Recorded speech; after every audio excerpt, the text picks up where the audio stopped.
with Pure Mind Online to just develop some resources. And what I want to make clear about this is we're going to go through like a step-by-step program of how you could do brother-sister night. And it's not meant to be just focusing on pornography, because although pornography is a huge issue and something that really needs to be addressed in this generation, you know, brother-sister night needs to encompass more than just pornography. So we tried to leave it flexible, and you can certainly adjust how you see fit for the needs of your young people. But, you know, we have a lot of experience and we've been working together for some time, so we're excited to share. We've been meeting, this is our second time meeting today, so we're pumped up. Let me just make sure everybody else can hear us. Melissa, you're good? And Brianna? Yep. Is that your name? Hello. Great. So I'm going to share with you guys in the chat here a link so that you can follow along with us. And I apologize, some of the formatting needs to be adjusted a little bit, but I will take care of that tonight and fix that. But we'll go through it, and it's nice to be able to look at the text as we're going through it. So first thing I just want to start with is the first part of the program is specifically about pornography, and then it breaks up into a myriad of topics. And what we wanted to do to start off the evening is we wanted to try to do the first session all together and get the conversation going with brothers and sisters. And that might seem a little bit counterintuitive because usually, you know, this topic happens between just brothers and just sisters. But we felt like just to get the ice broken, it was important to get everybody in the room and stop making it such a taboo topic that nobody talks about anymore. Clearly, we're not going into specific struggles of brothers and sisters in mixed company, but we do want to really open the door and make sure that everybody understands that this is a problem that's plaguing our culture and that our young people, each one of us is impacted it either directly or indirectly. So we're at number 1. This is a whole workshop meeting. It's about opening up the conversation, and Dan is going to intro that part. Yes. So is everyone following on the doc? Is that right? Give us a thumbs up if you are. Thumbs down. John, do you need help? Hold on, I muted you. Sorry. Go ahead. Where's the doc? On the chat, on the bottom screen, you can click the chat. Okay. And I put it there. I'll also just send it out on our Facebook message if that's easier for you. Okay. Give me a second. And go ahead, Dan. I'll send it on the message. Okay. So the first session, we're meeting all together, like Kayleigh said, brothers and sisters in the same room. And it's an informational session to inform them about porn and the reality of porn. And the content is split into 3 sections. And so the first one kind of goes into some statistics of to really show the reality of porn and how it's affecting people in our society, and really what it's doing to our brain as well. And then next is the impact on the heart, so how that impacts relationships, and lastly society. And this, you can kind of see it's like the 3 blessings in a way, right? Like the mind, the brain, right? That's being fruitful. And then the heart is relationships, and then society, the world. I wanted to show a short clip, video clip, to show you, because there's a couple of video clips here that you guys can show. Yeah, Kayleigh's going to show a little video to give you an idea. Yes. Sorry, I have to start this over. Got the sound.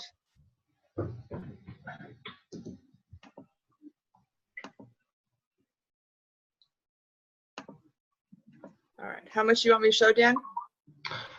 I guess like a minute and a half. Okay. You can just tell me when. Yeah. I want to talk to you about this, our brain. It's something that we all have, performing at different capacities, I'm sure, but still, we all have one, and it was given to us for free just for being born, and it's the powerhouse of our bodies. Without it, of course, we just drop dead because you can't function without it. So it's the most valuable thing that each of us possess.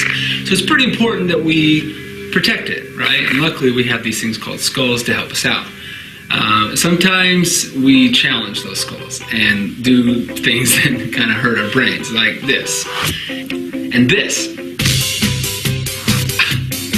This one's the worst. Oh! I don't even know what he's thinking. And sometimes we just make stupid decisions with those brains, and, you know, this guy. Luckily, this guy's wearing a helmet, so. But what are some other things that might hurt our brains? Obviously, we've got alcohol, we've got drugs, and we've got, you know, big metal balls with spikes on the end of them. But I want to talk about a new drug. The thing is, pornography is not all that new. It's been around since the beginning. So why are we calling it a new drug? Well, that's because scientists are just now, over the last decade, beginning to understand what pornography really does, how it affects our brains, and psychologists are understanding how it affects our behaviors, and sociologists, our society. And so we're just beginning to understand that it can be just as addictive as drugs, as hard drugs. And we'll explain how, because I know that there's some skeptical eyes out there kind of thinking, wait a second, drugs? Really? I don't sniff it. I don't inhale it. I don't inject it. How is pornography like a drug? But first, you're probably wondering, dude, we're teenagers. Why are you talking to us? Why are you talking to us about pornography? It's an uncomfortable topic, right? In fact, I bet you anything that as you guys came into this, as you kind of found out what this was going to be all about, you thought to yourself, oh boy, here we go. Shoot, you know, how do I get out of this? I mean, not a lot of people like to talk about it. But it's becoming more and more of an issue, and we got to deal with it. And here's why we're talking to you guys. The largest group of internet porn users is youth, ages 12 to 17. You guys. 90% of the people watching this video right now fit into that group. Do you know what the average age of exposure is for pornography? 11 years old. 11. And 9 out of 10 youth, ages 8 to 16. All right. Yeah, so that's like a good intro video to help people like introduce the topic, right? And all these videos can kind of help you guys with showing some stats and how it relates to your brain, the heart, and society. And this is all kind of lead into how the culture really impacts us, and that's the next section. Yeah, so you can certainly show all those videos, or if you prefer to you know, use somebody to just speak about these topics, you can do that as well, but videos are certainly helpful. That video in particular does a really good job in my mind, to reach the demographic of high schoolers. So that's definitely a good one to start with. So after doing this kind of basic informational session about pornography and how it impacts our culture and our minds and our hearts and all of that, the next step is to try to bring it down one level. And the next part is also done within the whole workshop, Brothers and Sisters, and this is the last one that happens with Brothers and Sisters.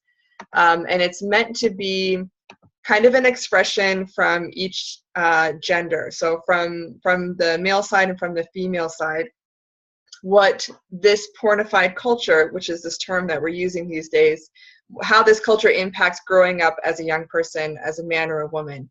And the beauty of this is there's kind of, because it's such a taboo topic, there's this big disconnect between sisters understanding what it's like to be a brother and brothers understanding what it's like to be a sister. And if we can make that connection, the whole perspective on pornography and the culture that we're living in changes, because we think about these people that we love and we care about, and we see things differently if we can understand their point of view. So we came up with a couple of simple points about how this pornified culture impacts us as boys and girls.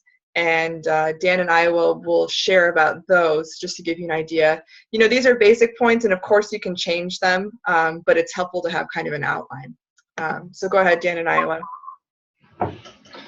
Okay, so we would look for a brother to share about maybe one or all of these points.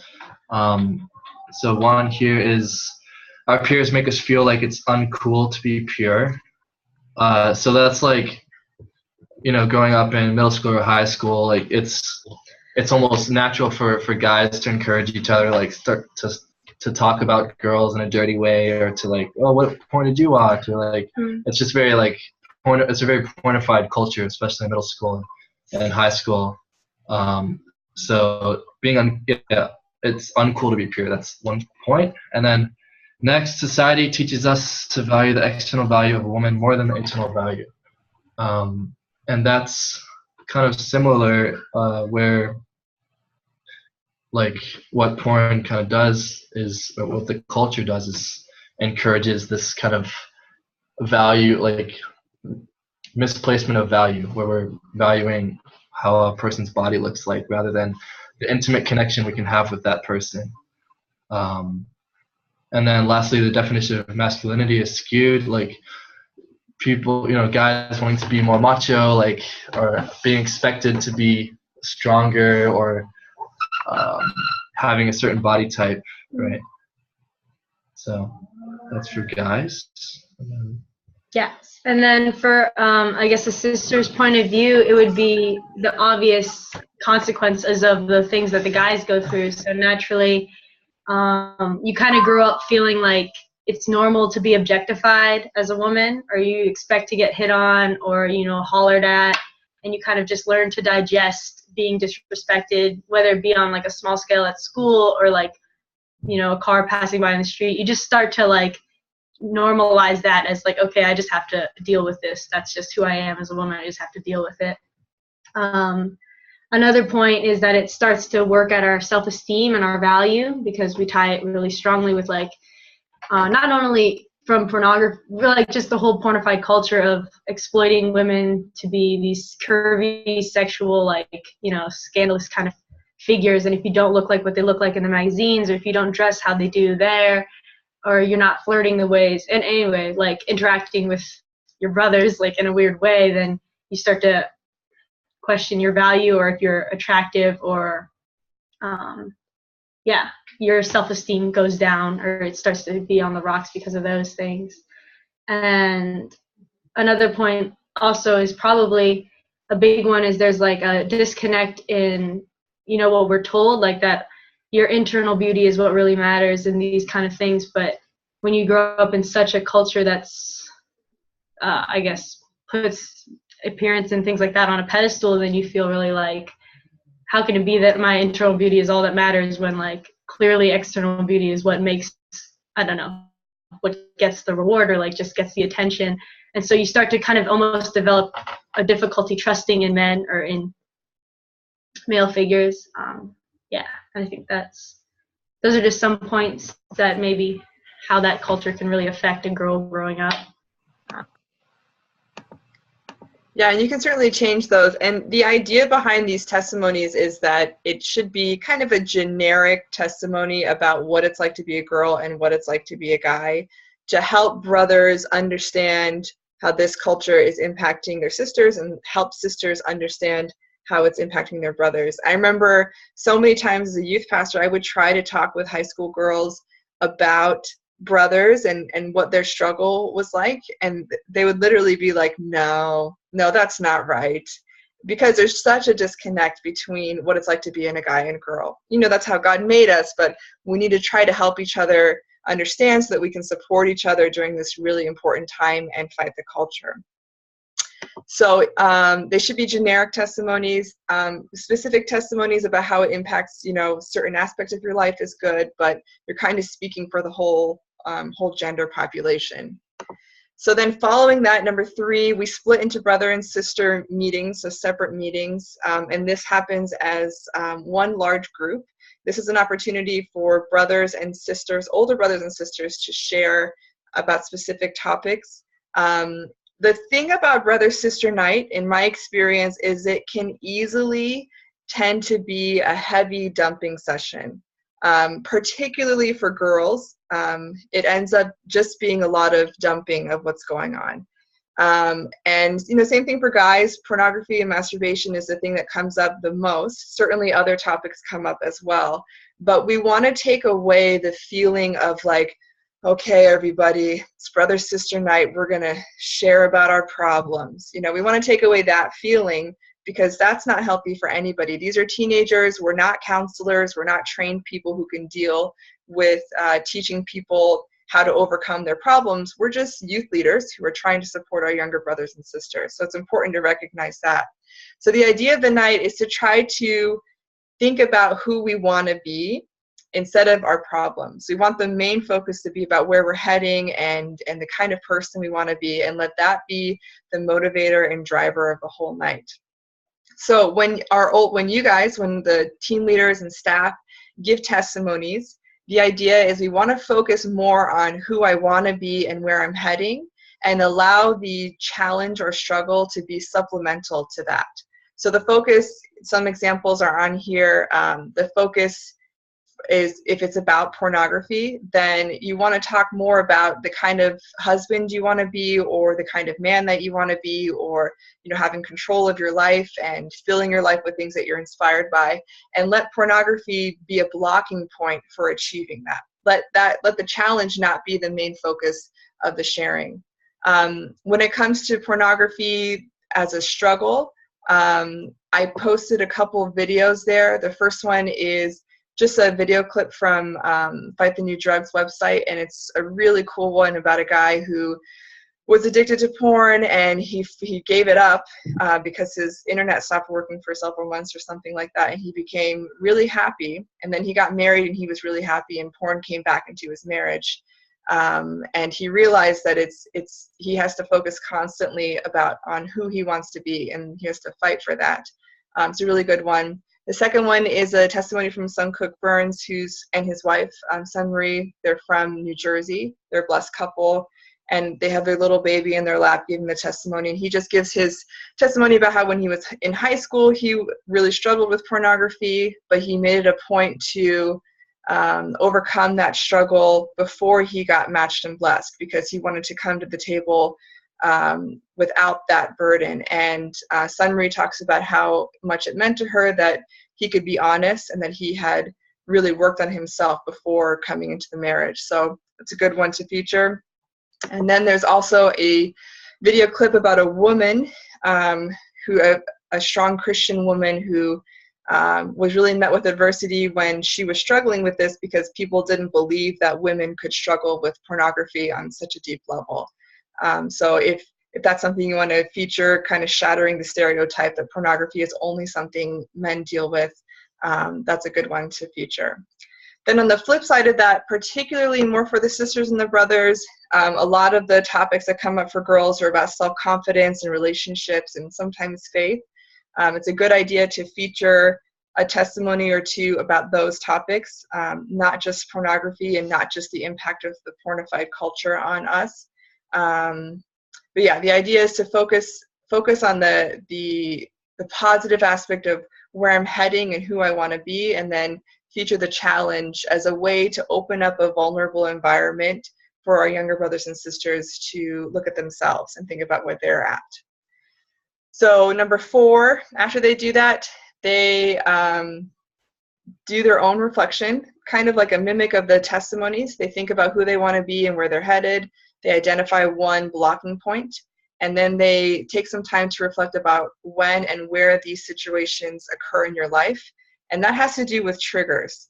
And if it's about pornography, you know, it can be very specific. You know, is it when you're bored at home, or is it when you're upset? Or, you know, identifying those triggers is an important place to start to achieving integrity in your life. But that also applies to other areas of challenges. So when you're thinking about relationships or self-esteem or doubt or whatever habits are blocking us from being the person we want to be, it's important to recognize what happens first. Like, why do I revert back to this habit? Why is this occurring regularly in my life, so that I can eradicate it from my life? So they do this reflection, they identify their block, and then they do, you know, the regular, number 5 is the sharing. They get into small groups. I definitely really encourage you to do smaller. Less than 8 people would be ideal in my mind. just because it creates a level of intimacy and actual sharing, and allows people to share as much as they need to.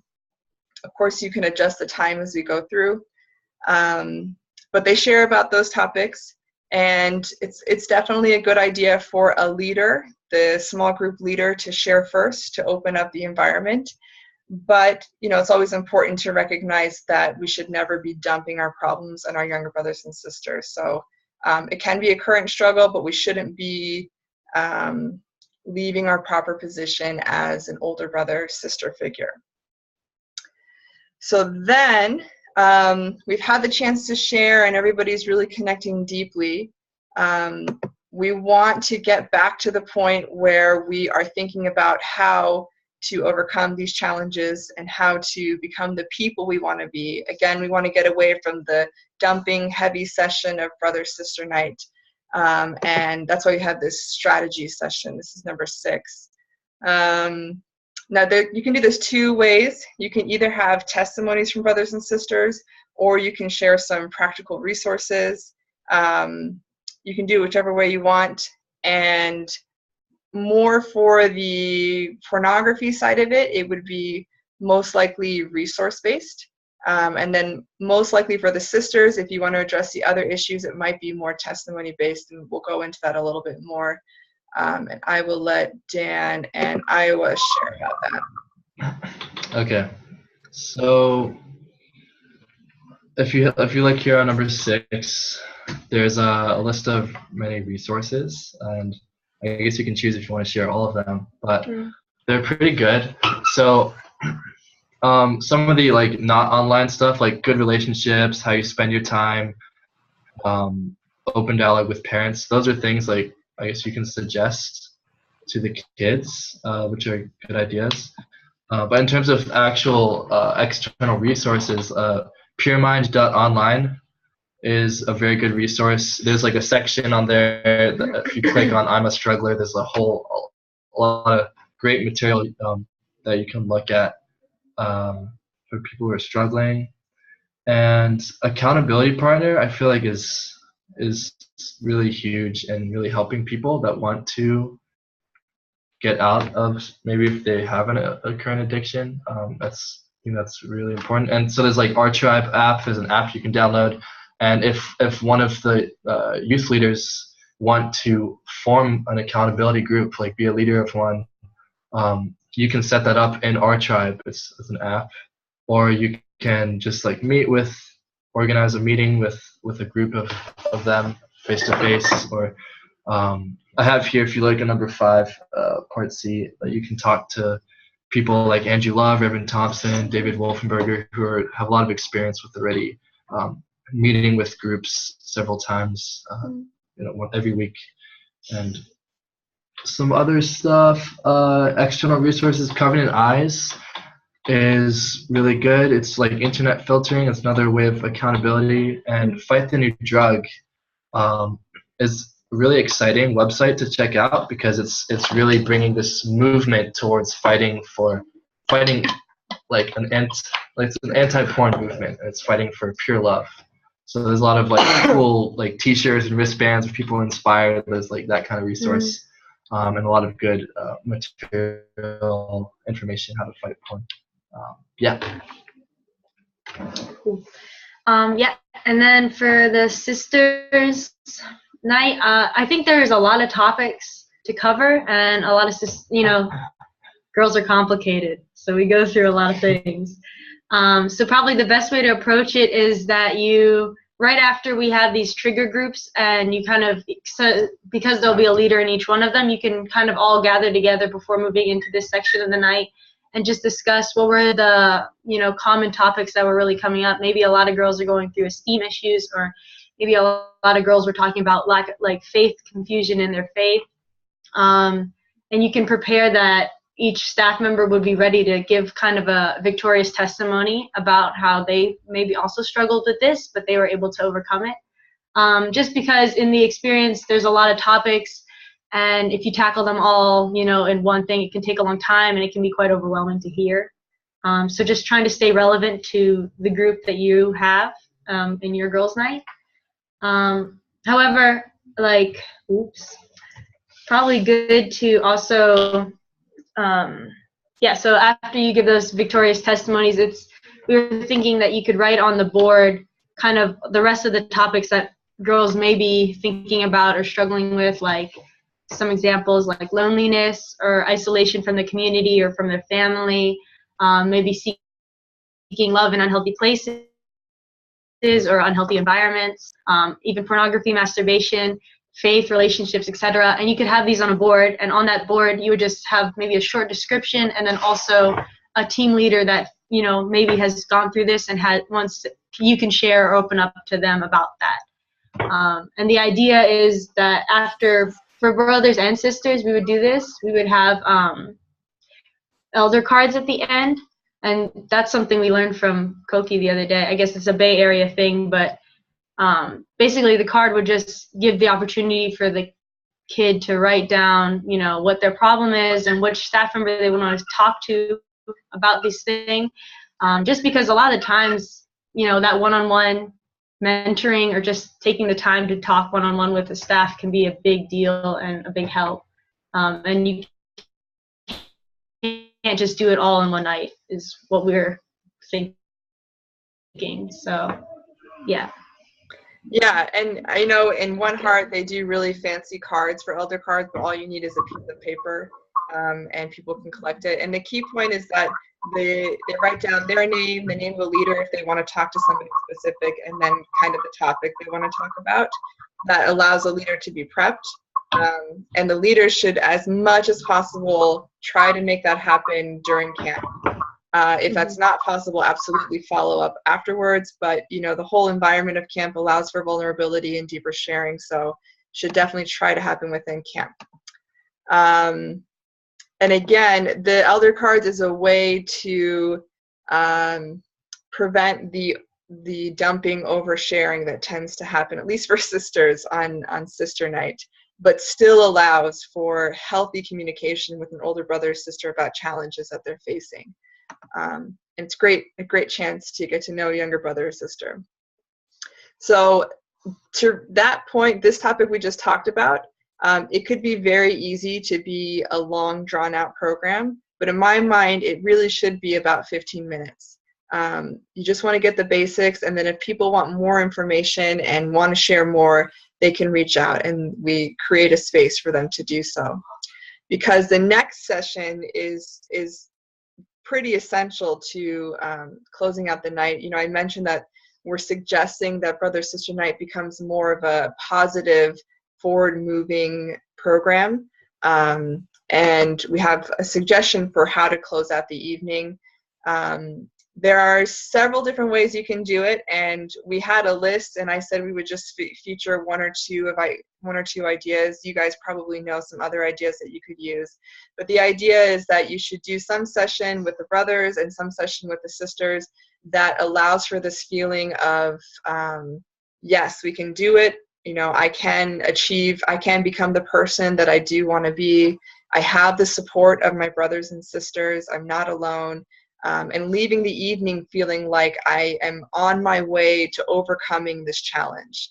We just heard about some strategies and tips and testimonies of overcoming challenges, and now I'm inspired to face those challenges myself, and that's where this last session of empowerment comes in.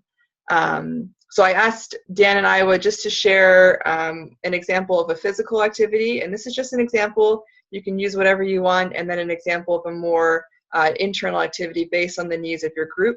I will also say that it's easy to think the brothers will do the physical activity and the sisters will do the internal activity, but actually the sisters sometimes like the physical activity too. It just really depends on your staffing style and the needs of your kids. And who knows, maybe the brothers would like an internal activity. You never know. It's good not to have stereotypes. So go ahead, Dan and Iowa. Now, before you guys start, I didn't put a link yet to the description of these activities, but I will do that tomorrow. So you can just listen to the description, and then you can read about it later if you do want to implement it yourself. Cool. So physical challenge, the tunnel of victory. I'm going to go over that one. By this point in the night, the the kids should have an understanding of what they want for themselves, and also what is blocking them from getting there. So in this activity,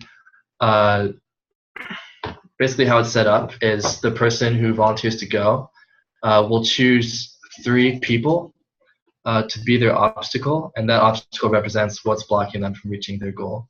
And then they have one person who is their goal person, and they're the light at the end of the tunnel that's going to be rooting for them. And so how this tunnel looks like is you have the 3 obstacles that the person chose, and they're basically lined up in plank position over just next to each other, and that's kind of like forming the tunnel. And then the person who volunteered to perform this activity, they start from the beginning and they declare their goal, and then they go crawling hands and knees underneath this tunnel. And as soon as their head passes the first person's body, the person crashes down and with all their weight onto them, so to make it as hard as possible to get through. And that's the same as when they get through to the second person, that person crashes down, and the third person. So it's supposed to be pretty hard. You could have 5 obstacles if you think 3 is too little. I don't know, but I would recommend 3. And then of course you have the goal person at the very end, like looking at them, like rooting for them. Maybe they can have a piece of paper with their goal on it to really show them like this is what you're fighting for.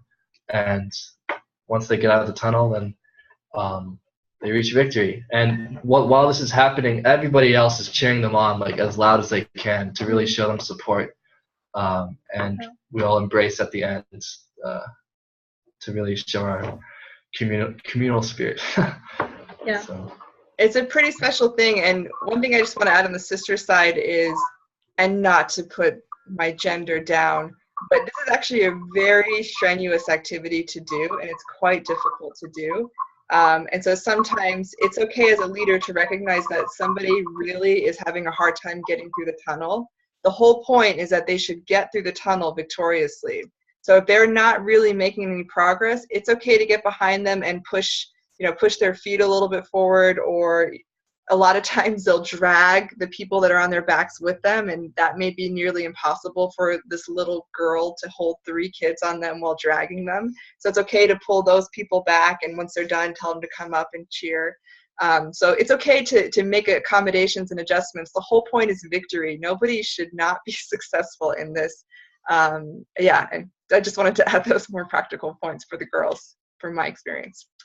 And then on the flip side, Iowa. Yeah, cool. So this is probably more of a sisterly activity, but I don't know, it could be really empowering for boys to do with each other, because I guess they don't get that verbal, but it's called the mirror activity. And essentially, like Dan was saying, by this point in the night, you should know you've been in a small group, so you kind of hear what each other struggle with, also who each other want to be. So you're kind of aware of these things about one another. And it's just, I guess the purpose is just to really be able to validate one another and, acknowledge and appreciate each other verbally. So how the activity would work is you would have 2 circles, an inner and an outer, and they would be facing each other. So you should be across from another sister or a person in the inner circle, then you're on the outer circle. And there's kind of reflective music in the background playing, and it might be a little awkward in the beginning rounds, but I think if you can get it to the place of sincerity, it can be really beautiful. And the idea is basically that they spend the first minute, it's called the mirror activity because essentially you're going to act as the mirror, the true mirror for the person that you're going to speak to. Like this is the real reflection of who you are in my eyes. Like this is what I want you to see in yourself. That's the idea. So you spend the first minute just holding each other's hands and looking into each other's eyes. I guess really making that connection. It can be 30 seconds or a minute. And then the outer circle will take their turn to verbalize that acknowledgement or that appreciation. So the person across from you really just take that space to say like, I really love your support in my life, or you've been so happy this whole workshop, or I see so much beauty. You say that you struggle with this, but I see this. Just kind of knocking out all those things that they might have felt were holding them back. and you just really offer that to them, and the inner circle just really receives for that round. And then you would rotate, so you get a new partner. You don't get a chance to like counter compliment the girl who just complimented you, but you get moved, you get a new partner, and then it's the inner circle will take their turn. Same process, you look into each other's eyes, and then they take their turn to acknowledge whoever's across from them now. So you get to receive, and then you get to give. But there's like a little space in between so that you can really digest what you've received, and you can really think about what you want to give. So that's just an idea of something that you could do that could really like, empower each other, especially for sisters, to find that you can get that empowerment and that affirmation through your sisters is an important thing, I think. So. Great, thank you. So if you look at the whole program, it should be about 3 hours, which is kind of an ideal time in my mind for a brother-sister night. And again, just to reiterate, the whole point is that it should be a positive thing, a forward-moving thing, a victorious feeling at the end of the night.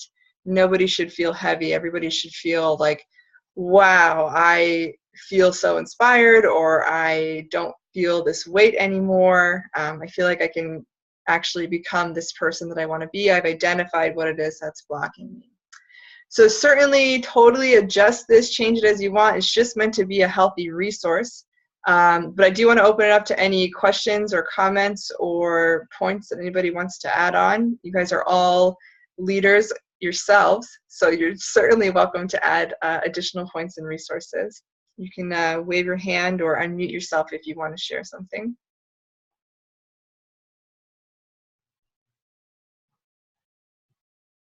Yeah. It's Kensei. Oh. Or, is that Kensei? You got it, Kensei. Yes. Okay, go ahead. So I was wondering about when you said we would break up into small pairs, or not pairs, small groups of like less than 8 people to share. Do you think it would matter much if they are like the same age or like same, I guess like personality type or something, or does not? Should that not really be too much of a consideration?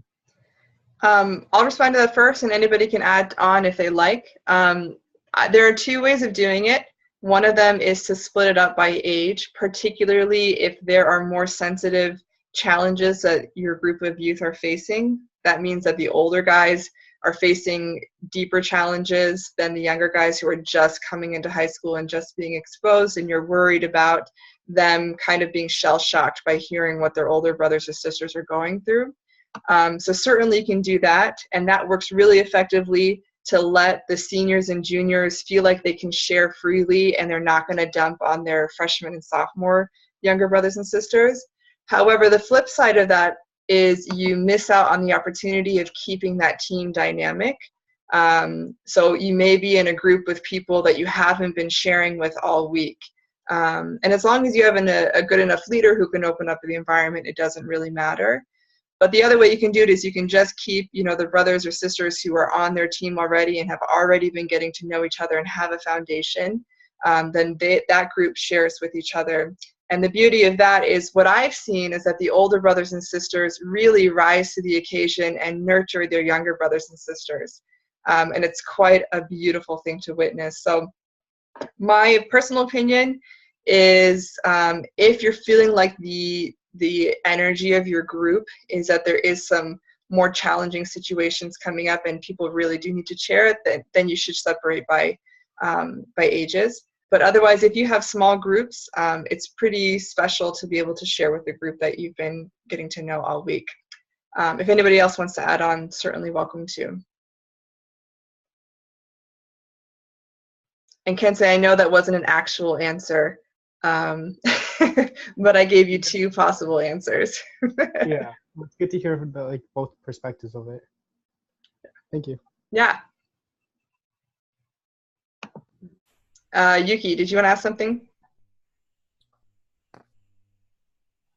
I unmuted you. I don't really know how everyone else does their brother sister. I mean, this is like we're talking about like brother sister night, right? I know we call it a meeting.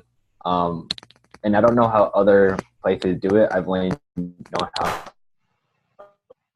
our district does it, and so this is very structured in comparison to anything we've pretty much ever done. And ours aren't bad, people cry and stuff is cool, but like in terms, like we're like in a cabin, in the forest, like there's no like projector. I mean, our main lecture hall, we have that, but I mean, both groups can't be in there. That kind of ruined the whole point. So like I don't know if we're all going to be like going around a laptop or something. That also involves downloading all the videos. Overall, like I can see things possibly working its way out, but like, this is like very different than how we've ever done a brother sister night. I'm not opposed to adding it, but it seems like almost impossible to take the whole thing and just be able to input that into our camp, even if I would see it being good. And I think also I'm having a hard time like visualizing what some of these sessions would look like. I know that we've talked about it here, but like I don't know if anyone could reenact the situation for me, but it's hard for me to see like what that would actually look like. And yeah, that's pretty much where I feel stuck at right now. I totally hear where you're coming from. This is certainly different from a traditional brother-sister night. The traditional one is you gather with all the brothers, you gather with all the sisters, and you do the general sharing and testimonies and things like that. And that works, and it does usually get some people sharing some deep stuff and crying and that kind of thing. But I really want to say that from my like 15 years of youth ministry work,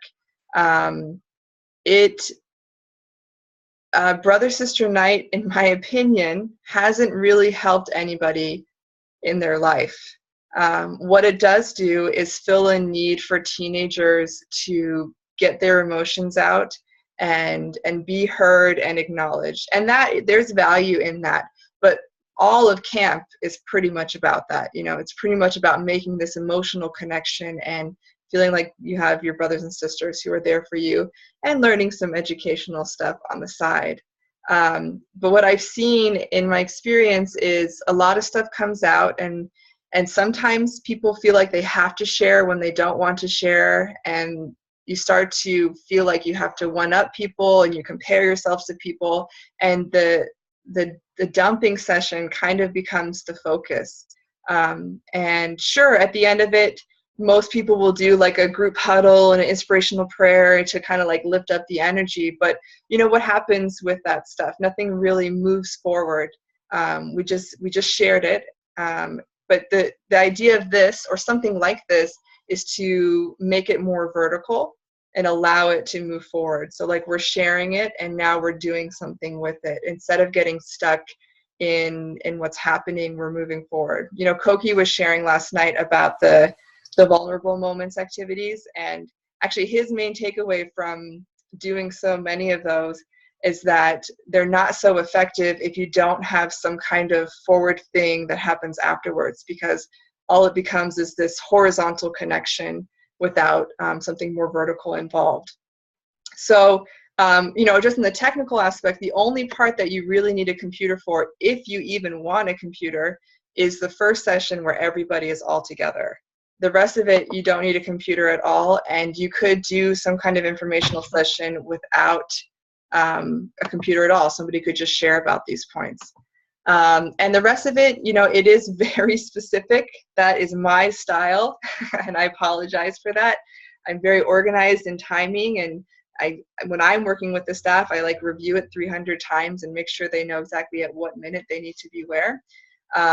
But that doesn't really work in workshops, as I know. So certainly you need to be flexible and just make it work. But the basic idea is, you hear testimonies, you reflect, you share about it, and then you learn strategies that could help you, and then you do something with it. You feel empowered, you substantiate the need to become a better person. So Yuki, it's like totally no pressure. You can do whatever you want. There's no rules. But I do really encourage you to add some kind of new mix in it that lets people feel like they can be victorious, that they can substantiate their desire to become that person they want to be. I'll just leave it at that. And Yuki, if you want to respond, you're totally welcome. and do whatever feels right for your group. Your group may be totally different than my group, so you do what's right for you. Yeah, I mean, thank you. I definitely agree with what you're saying. Like, I feel like last year was the first time, like, I was leading the brothers' night, and it was like, okay, guys, like, cool. We talked about the stuff that we always talk about, but are we gonna do the same thing again next year? Like, that's not what I want from this. Right. So let's not come back here again with the same things. Like, right. But it's hard to find like what to help them with. So this is definitely good. Thank you. Yeah, I hear you. And, you know, this is always a work in progress. This night is a big challenge and everybody tries to include it, but we're all trying to make it feel right, you know. So hopefully some of these ideas can be resources for people. Anybody else? Questions, comments? Yes, Yoshika, I will unmute you. John, we'll get to you next. Sorry, I have two questions actually. So for as long as I can remember, I don't remember Coho ever having such a physical activity as the one that was mentioned. And so I've been trying to think about like how we would be able to approach it if we actually did do it. But one thing that I was concerned of was because I've done these kind of activities before where like a person will have to go through a certain obstacle to reach the endpoint, and I know it varies with like each person how long it'll take, but it sounds like I see that there's like an hour scheduled in, and thinking about like how many participants we have, like is that enough time? Do we separate them into groups and have them do it like separately, or like I don't know exactly how that's to go a about it. great question, and I'm sorry we didn't answer that earlier. That's a totally valid question. First of all, just to the note of trying to include a physical activity, I'll let you know that physical activities are not my thing, not my style at all. I grew up in a community that is very much that style, and so I never really personally connected with them. But I did see that teenagers really benefit from being able to match the physical with the spiritual / emotional, because they're just these beautifully hormone-driven young people who experience things so intensely. So being able to have a physical outlet for that really like substantiates their memory of the experience. So that's the idea behind it. And if you do implement it, you absolutely need a staff member who is into it to demonstrate it and go first. They need to demonstrate the sincerity of shouting out their goal and then persevering to go through it, and then having the staff.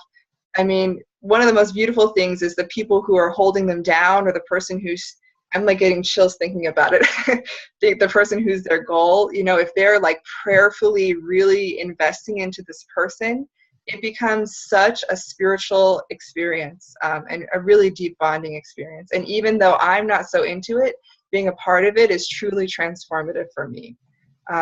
So I'll mention that. And then I can say the last time I did this activity, we must have had like 30 or 40 girls, and we split into 2 groups. And we were going side by side at the same time. And the timing worked okay. But you certainly have to adjust it based on your group.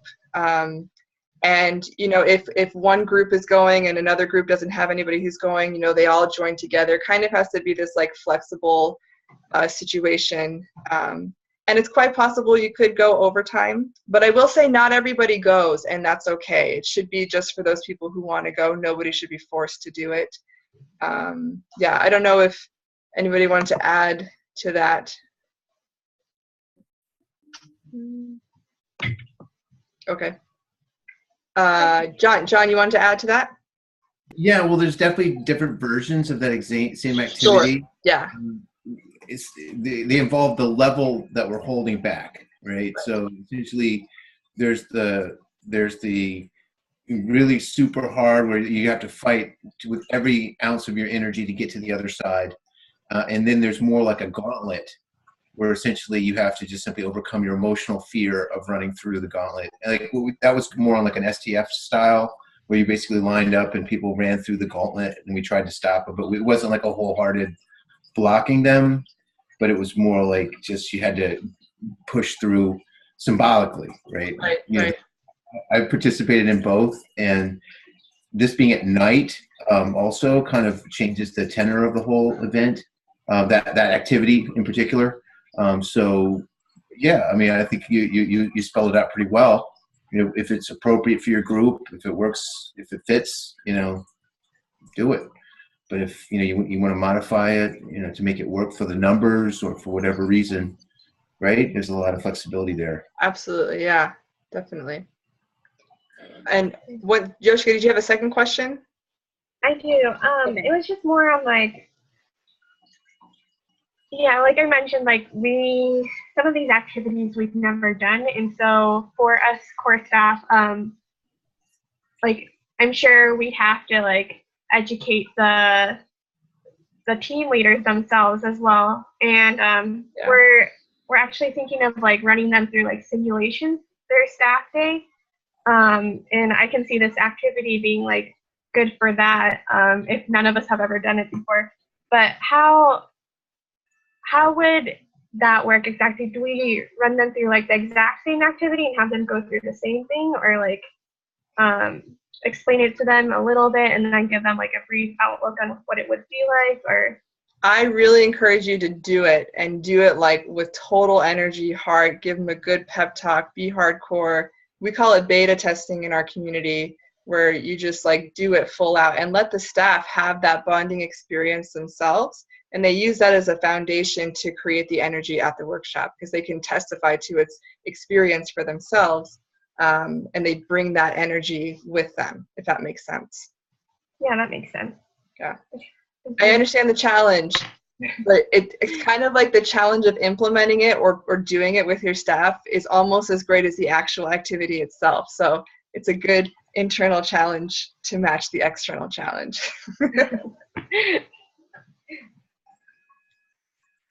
Yeah, John. Yeah, well, I have a question. Like, if we're like dealing with this in a non-workshop setting, like if we're like, you know, because we had mini, you know, High Noon Summit workshop, Right, at our church center, and we're kind of starting to develop mentoring, you know, like at least kind of Trinity type bonds where the kids can have somebody to talk to. You know, if we're, you know, does it have to be done at the workshop, or can we, if we're taking care of that off the workshop, you know, in a different kind of setting, would that be appropriate as well? Yeah. I mean, that's certainly, in my mind, more effective to handle this stuff really long term, creating trinities and follow up and that kind of stuff. And that's certainly been a missing link, in my opinion, for all of our camps. Is we do this great build up and great experience, and then what happens a month after, a month, you know, it all starts to fade. So I think you're going to have more success. Yeah, I'm inspired by that, actually. Right, because I mean, you know, if you really, you know, time at the workshop's very precious, and I know we want to be real and all that other stuff. And I've seen the videos; they're very powerful and they're very, you know, they're very hip. So it's there's no downside to sharing it, and whether it be at the workshop or prior to the workshop or after the workshop. Obviously, they need the content. So I was just wondering about the flexibility. Whether it had to be at the workshop as well, on top of everything, because I see what you're saying. Sorry. So you're talking about in general, if it should be included, if it's necessary to include in a workshop or not? Right. I mean, is there others, like if we're covering the exact same content outside the workshop, you know, is there kind of a refresher or a new angle to it or new information? I would say it's not necessary to include. I mean, I think the young people definitely benefit from just the sisterhood and the brotherhood. So including some aspect of that, that's kind of where Brother Sister Night stemmed from, is Right. The needs of them are different. So you could certainly do something completely different if you feel like you're covering it elsewhere. Right. Because I mean, there is, you know, you know, dealing with the negative is really important. And I like the fact that you want to be focusing on where we're heading versus, you know, everything. But it is so complex, right? And Yeah. there's no easy fix for it. So the idea would be, you know, to strengthen them as much as possible with the ideas that, you know, the positive self-image, the positive view, God loves you, you're God's daughter, you're God's son, you get your identity from that. So the other pressures become less viable for them, less real, versus like the gender role, the pressures to you know, be in a certain gender role based on societal norms or whatever becomes less, you know, powerful for them if they really have that self-confidence inside of themselves. So Yeah. you know, the positive side, you know, like the positive side of brother-sister relationships, and you know, versus, you know, I don't know. I mean, I know that it's important to go through it, and we are definitely doing it. We're dealing with it straight on, but at the same time, the workshop itself, I kind of was hoping to be more positive. Yeah. Well, here's one thing to throw in the mix is I remember one time at a workshop we did this activity, and it was kind of cool, is we were trying to appreciate brothers and sisters as our brothers and as our sisters. And I don't know what we called it, but it kind of felt like we wrote a love letter to our brothers and a love of appreciation to our sisters. And the brothers we had mixed gender teams. The brothers from that team wrote a letter to this general sisters of their team, and they read it out loud to each other, saying like, you know, we really appreciate that you guys are such good listeners, and we feel like, you know, you're there for us and that kind of thing. And the brothers, vice versa. And it was quite sweet. You know, it was honoring the unique qualities of brothers and sisters without crossing the line of one brother appreciating one sister, which, you know, could get a little bit iffy. But generally appreciating brothers and sisters is quite beautiful. Something to celebrate for sure. Okay, thank you. Yeah, thanks, John. Awesome. Anybody else? Questions, comments, concerns? Yes, Brianna. Is that your name, Brianna? Because before you were Melissa.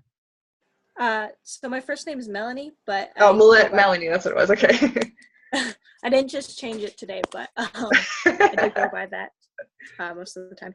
So my question actually kind of relates to what you just said. I was wondering if you had more examples of activities you could do all together, brothers and sisters.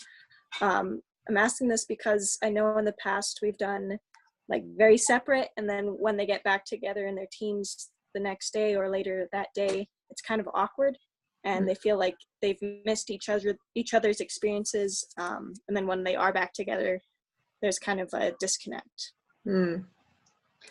I have a ton of activities and not enough time to share them, but one twist you could consider, just that comes to my mind, is you could consider coming back together to do the tunnel of victory.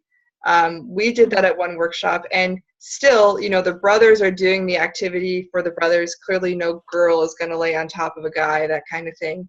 But, you know, the brothers are cheering for the brothers and the sisters are cheering for the sisters, but the energy is all together and we're experiencing it together. And honestly, on the sister side, it was kind of incredible to hear the intensity of the brothers, and it brought up like our level of investment in the experience.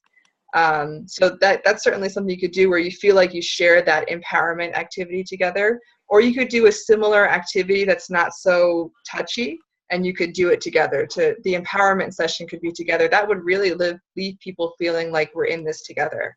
If you want more ideas, just contact me on Facebook. I can share with you a couple of other similar activities that aren't so touchy along those lines. Awesome. Thank you. Yeah. Yes, Yoshika. I'm sorry. You don't have to say sorry. It's because I'm also curious to hear about more activities, just because our campers actually complain that we use the same activities every year. So I was wondering, because I know we have the youth ministry website and stuff, but is there a place where we can get a hold of these new, or for us, new activities? Or are they just like on the top of your head? Well, okay, maybe you can Facebook me also. You can let me know exactly what you're trying to accomplish, and I can help you navigate the website because almost all the activities I mentioned are on the website. Okay. But if you're not familiar with the themes and how it's broken down, you're not going to be able to navigate all those resources. So send me a Facebook message with like what kind of feeling you're trying to accomplish, and I can send you to the part of the website you want to look through. Okay, thank you. Yeah. All right, everybody, we're at 10 o'clock, so I don't want to take up too much of people's times. So if you need to go, you can go, and nobody's going to feel like, oh, they left early because they were bored.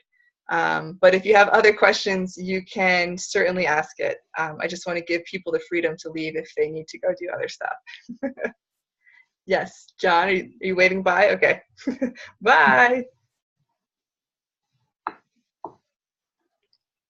Anybody else? Are you raising your hand or are you waving? Yeah, I have another Okay, question. go for it. Yeah. Maybe it's more towards Dan because he talked about like, and I guess I'm a visual person, so I'm having a hard time visualizing this victory tunnel. Like, you said like planks of people. I don't know. I mean, you guys sound like you have a good experience, but in my head, it turned out really corny. So I hope it's like not how it actually is. Because I don't know. Without me going on the floor doing it for you, I don't know how I'd show you what I'm thinking. But you can actually look it up. I stole this from The Biggest Loser. You can look for the tunnel activity from Biggest Loser. I can see if I can find it. But Dan, you can go ahead and explain. I'll see if I can find you the video of it. Okay. Yeah. I mean, if you want to show like a visual, there's some people outside this room, but or I'll try to explain it one more time. So like, just do a visual. It's fun. We're youth pastors. Cool. 1 second. So you can flip your hand.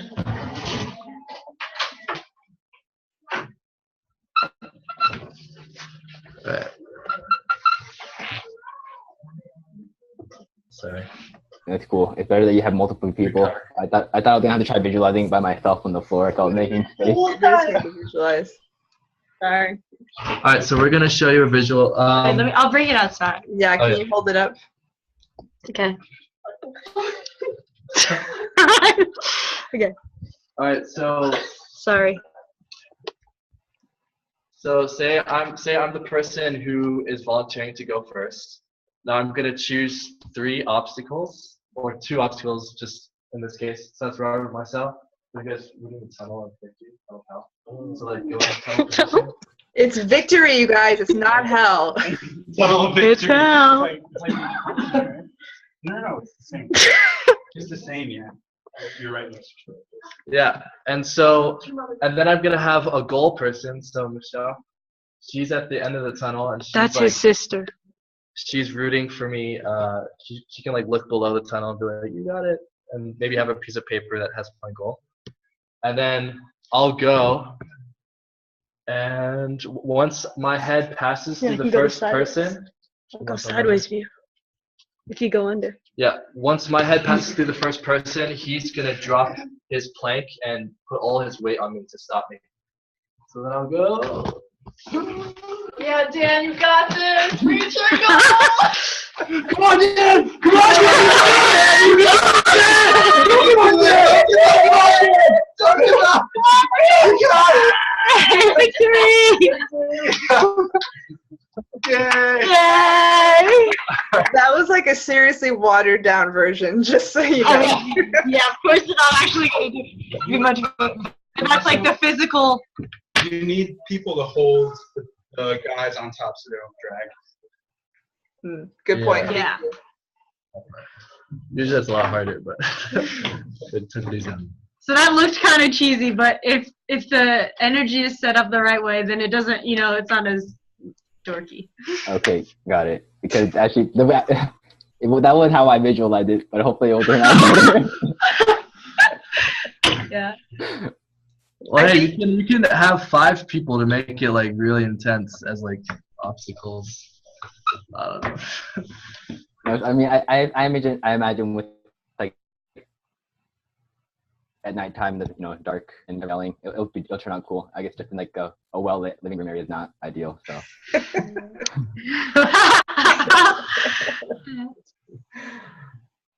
Yeah. Melissa, go ahead. Yeah, just one thing to say, like we've done this activity twice, and the first time we did it, we like almost had people die, because like you just have to be very careful with like when you're doing this activity. Like the second time we did it, that's when it was like coin, and that's why like people horrible. But then when we changed it, it became like the tunnel of victory, because like we were very careful, and if we saw people dragging, we stopped them.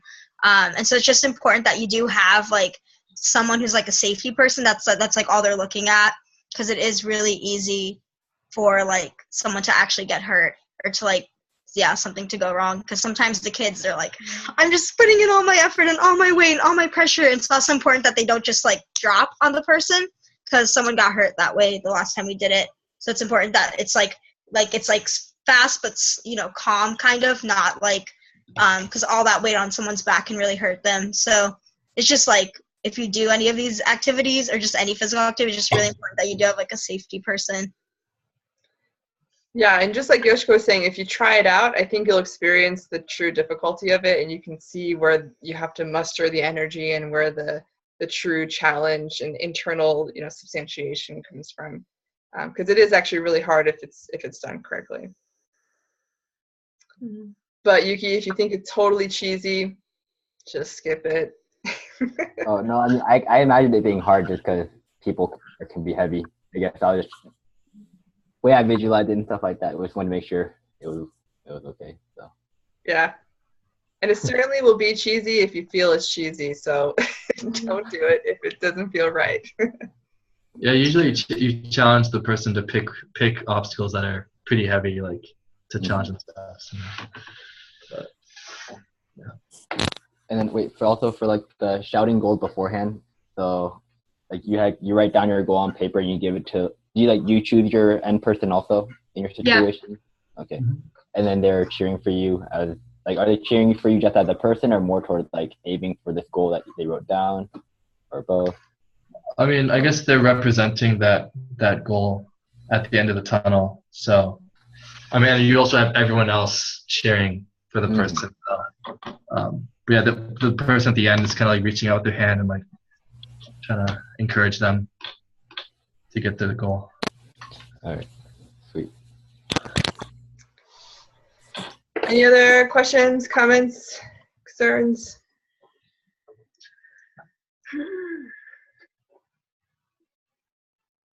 All right. Well, thanks for joining, everybody. Good luck in brother-sister night. And let me know if you have any other questions or you're looking for different style activities. I have quite a supply of them. Have a good rest of your evening.